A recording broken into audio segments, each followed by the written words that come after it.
मध्य प्रदेश की राजधानी भोपाल में सियासी घमासान तेज हो गया है, तो वहीं नेता प्रतिपक्ष उमंग सिंगार ने एबीपी कार्यकर्ताओं के डीपीआई कार्यालय में हुए हंगामे को लेकर बीजेपी सरकार पर हमला बोला है। इस दौरान उन्होंने कहा कि विद्यार्थी परिषद को अब युवाओं और शिक्षकों की याद आ रही है, जबकि बीजेपी सरकार में बड़ी संख्या में शिक्षक और अन्य कर्मचारी अपनी मांगों को लेकर सड़कों पर हैं। उमंग सिंघार ने 13% पद कोल्ड होने का मुद्दा भी उठाया और सरकार से तत्काल फैसला लेने की मांग भी की। तो वहीं बढ़ती शक्कर की कीमतों को लेकर भी उन्होंने सरकार पर हमला बोला। इथेनॉल नीति को लेकर सवाल खड़े करते हुए उन्होंने कहा कि अब तक त्योहारों के समय मिठाइयां महंगी हो सकती हैं, तो वहीं दूसरी तरफ मुख्यमंत्री निवास में बीजेपी की यह बैठक का आयोजन किया गया, जिसमें संगठन के आगामी कार्यक्रमों और कार्य समिति की बैठक को लेकर बातचीत की गई।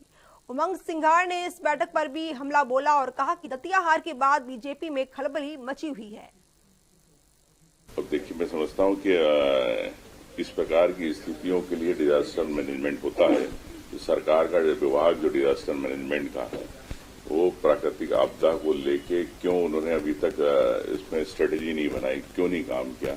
सीधे सीधे जवाबदार है प्राकृतिक डिपार्टमेंट के जो लोग हैं, उनकी जवाबदारी बनती है। सरकार को इसमें तत्काल संज्ञान लेना चाहिए, लोगों को राहत मिल सके। कर्मचारियों के साथ अपहत्या की है, वो कह रहे हैं कि सुरक्षित नहीं है कर्मचारी, विद्यार्थी परिषद के लोग गुंडागर्दी कर रहे हैं। विद्यार्थी परिषद के कार्यकर्ताओं को अब याद आ रही युवाओं की नौकरी की। शिक्षक वर्ग 1-2 आपकी सरकार 70,000 से ज्यादा तिथि शिक्षक सड़कों पे है।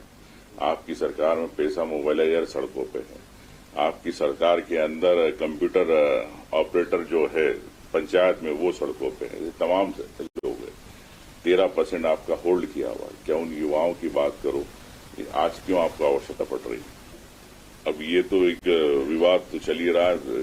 जो जातिगत जनगणना को लेके अगर सरकार चाहती है कि सभी जातियों की क्या जनसंख्या है उसके अनुसार हो, सरकार को चाहे आदिवासी हो चाहे अन्य समाज हो, उन सबको लेके जातिगत जनगणना को लेके कॉलम रखना चाहिए। लेकिन सरकार और भारतीय जनता पार्टी सिर्फ एक हिंदू राष्ट्र की बात करती है, लेकिन देश के अंदर सब इतने भारतीय, सबकी समाज, अपनी संस्कृति, रीति